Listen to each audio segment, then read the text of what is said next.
Okay, thank you very much, and our pleasure to be here. And I think that Kimmo already gave a quite nice overview on many topics that we are also trying to cover here. But of course, now we would focus to the teacher education in Finland. And let's try to be quite quick, or we try to be quite quick with our slides, so that there is a bit time for a discussion as well, because there were so many great questions already that I heard. So let's try to save some time there as well. But as you already introduced, maybe we also introduce ourselves one more time. So Kristiina, who are you? So hello everyone, and great to be here with you guys today. I'm Kristiina Heikkilä, head of the Department of Teacher Education. And my background is a classroom teacher's background, and I've been teaching to bilingual classes during my early days in my career. And currently, I think I've been educating future teachers for about 30 years in Finland nowadays. So it's been a journey that has been, I'd say, memorable in every way so far. Ari, back to you. Yeah, thanks a lot. So if you have anything related to teacher education, so Kristiina is the right lady to answer. So let's save some time there. And so I'm Ari. I work as a key account manager, and basically I'm responsible for our international education in the university.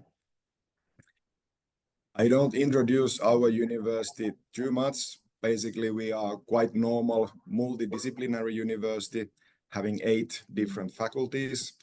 We are a bit over 100 years old, and we always emphasize that everything related to academia started in Turku 1640. So the first academy was established in Turku 1640. Our university, of course, it's research-based, multidisciplinary, and also really international. We try to be as international as possible. As said, Faculty of Education is one of our 8 faculties, established already 1974. But as you see there is some teacher training experience since 1898 in our Rauma campus. So there is a quite good history of teacher training in Turku, as in many other universities in Finland as well. And our faculty is one of 9 faculties in Finland providing teacher education. And just to mention that they have done quite good job, also related to different international rankings and really high in the subject-specific rankings. These are our main topics. Of course, we only have 15-20 minutes, so we cannot go to the details and too in depth, but hopefully you get at least some understanding and approach introduction to these 4 points we try to cover during the coming minutes. I don't give a history lesson, but some main points that influence a lot to current society in Finland and teacher education. I travel a lot around the world.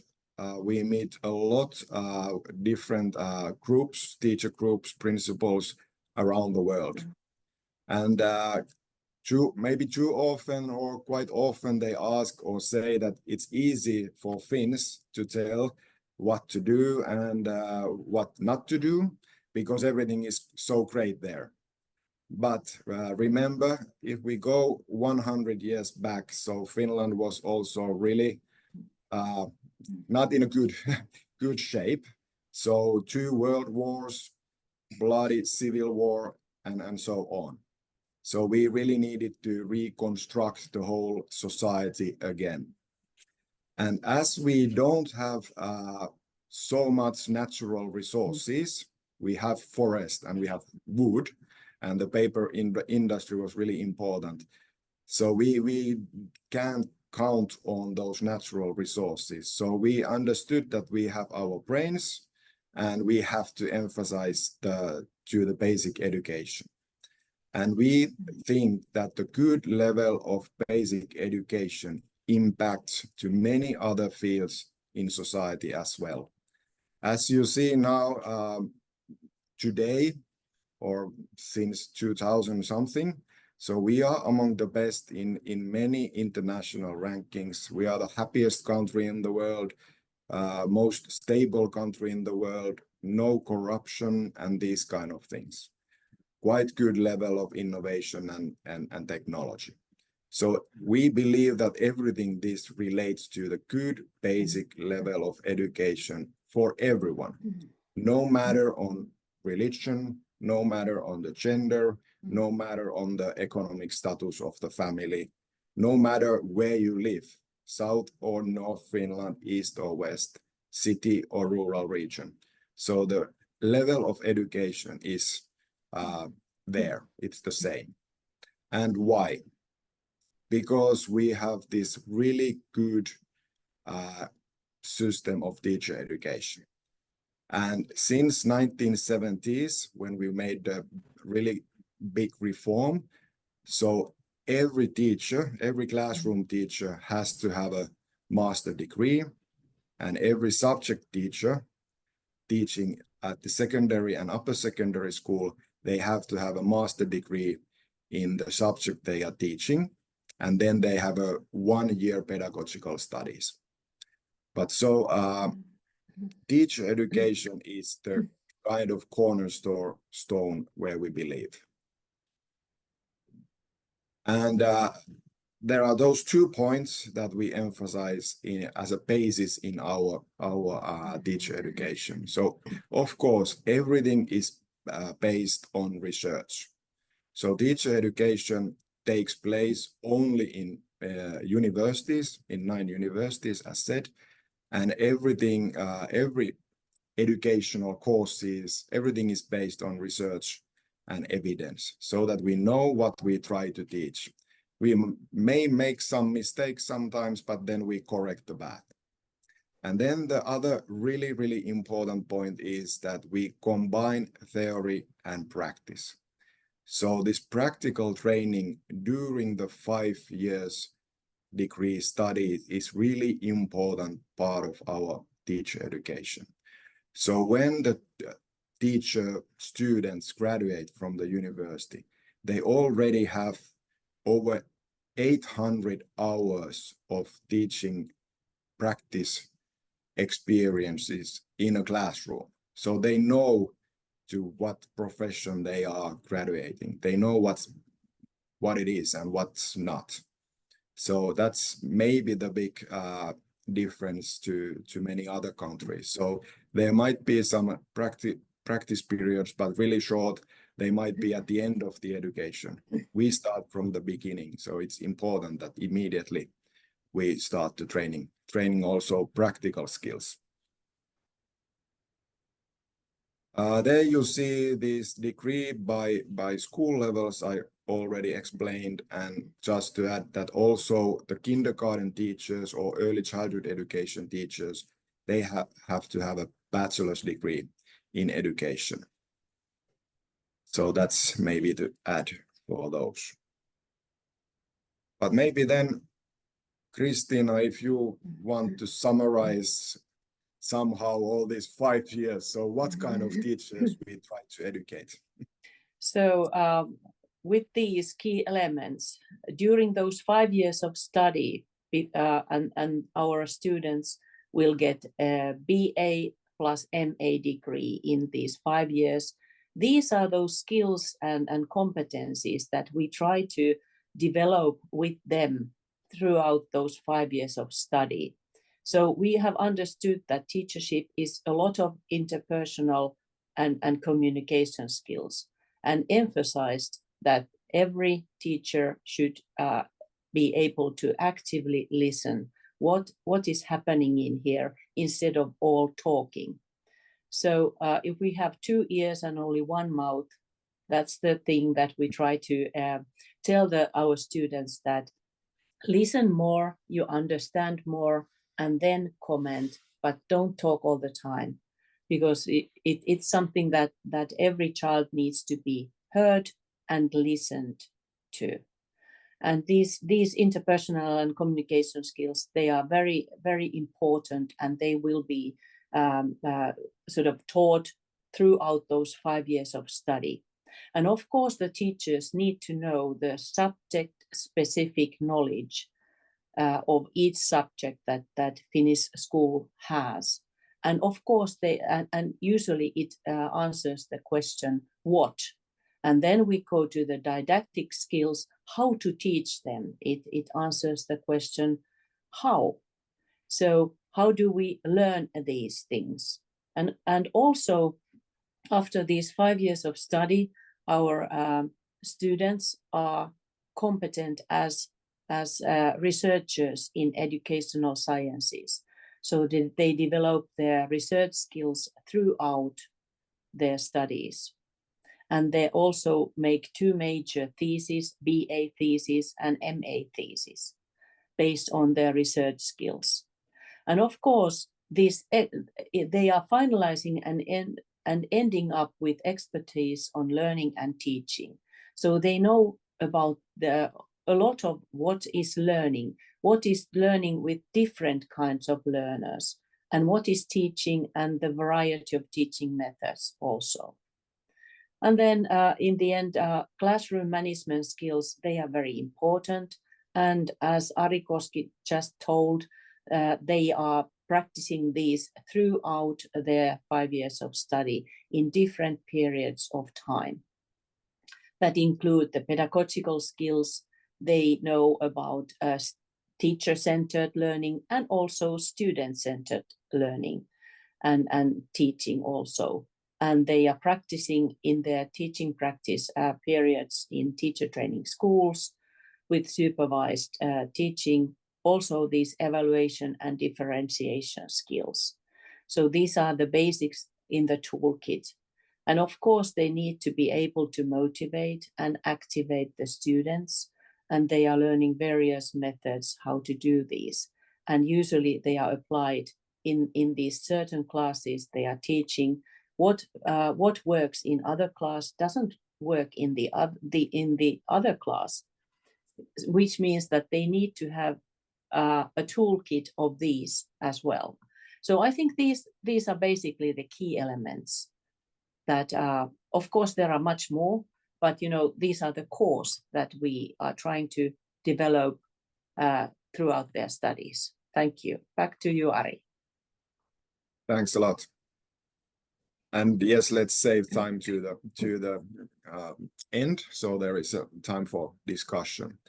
So as we emphasize, the practicing is really important part, and within this practicing, the really key players are our teacher training schools.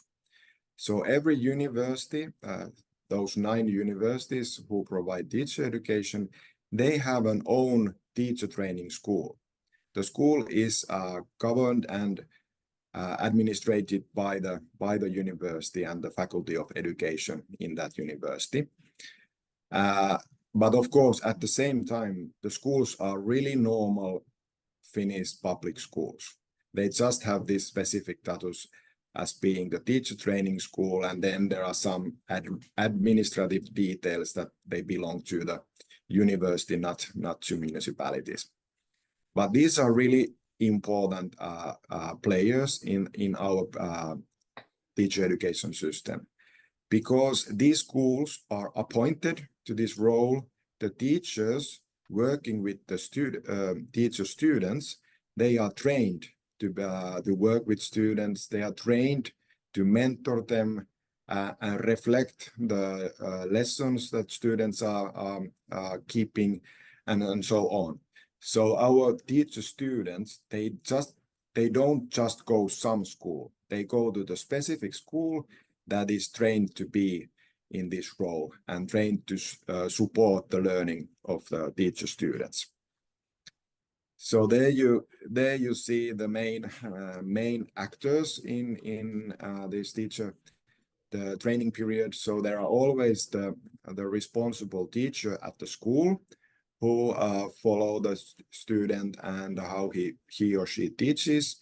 There is also the person from the university faculty side. So these two kind of adults or in-service teachers, they are guiding and supervising the teacher students.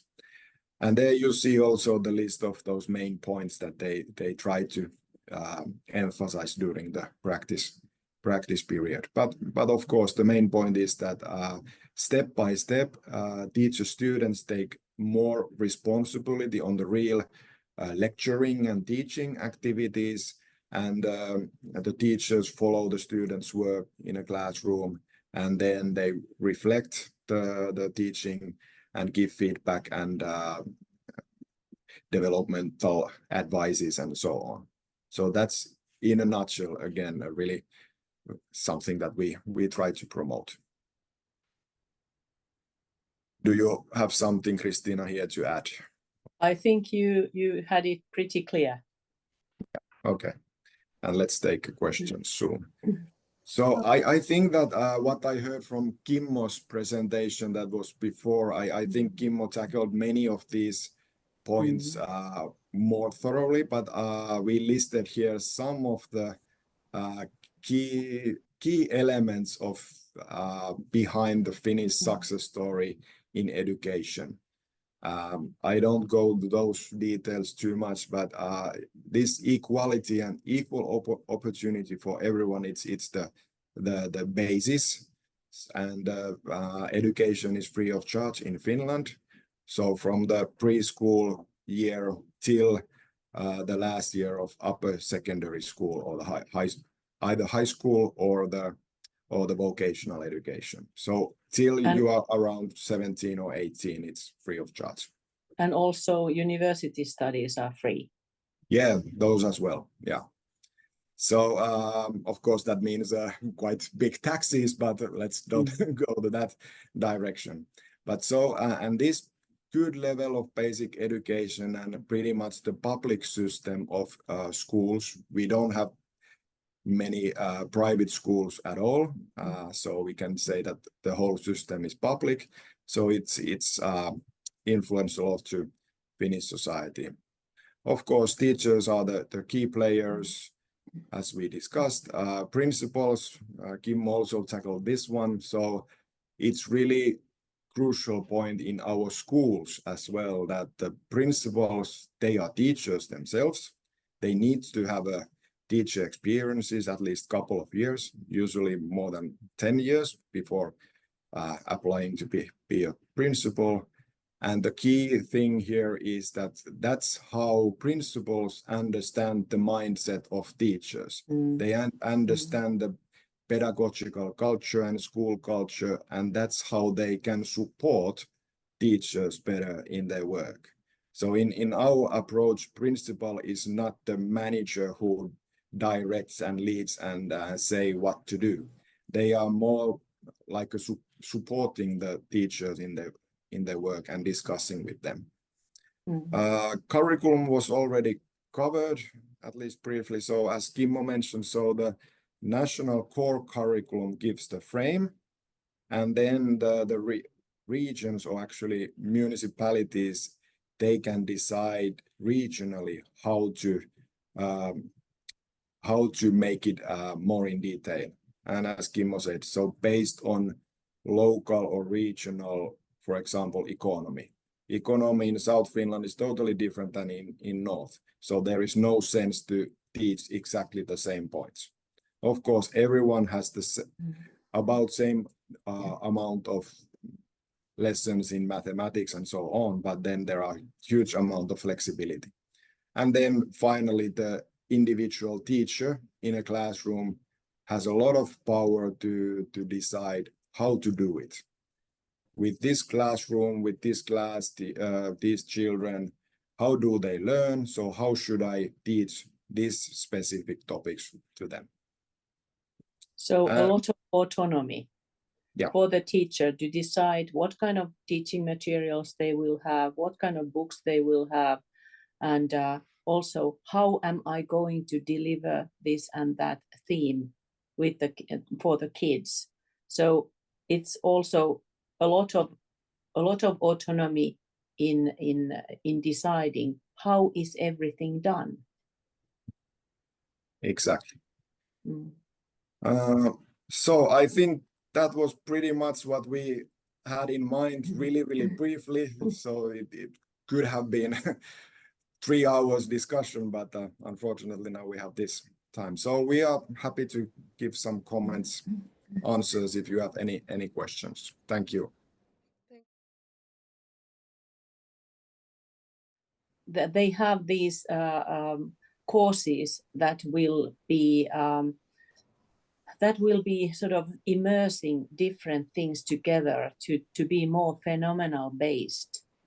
It could be like the thing could be like global warming or greenhouse effect or something energy things and those, and very different subjects are having a different approach to these themes, and the students are studying how to do these in a very multifaceted way, and they are after they have studied these how to do these at the Department of Teacher Education, they go to the teaching practice, and also they might have some smaller projects with their students there.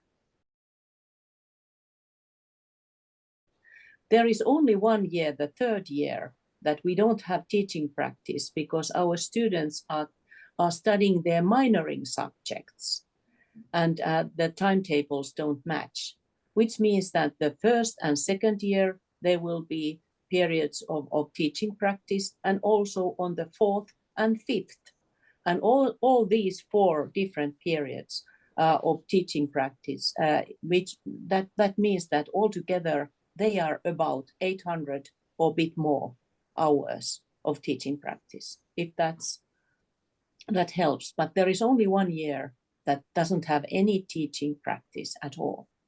They might, during the last practice period, they might have some other kind of work experience as well, but mainly I would say that, Kristiina, correct me if I'm wrong, but mainly it's the classroom practice or other school practice. Yeah. Yes, it's classroom practice, and there is also an option about team practice, which means that they can study administrative practice, or they can make a developmental project and so forth.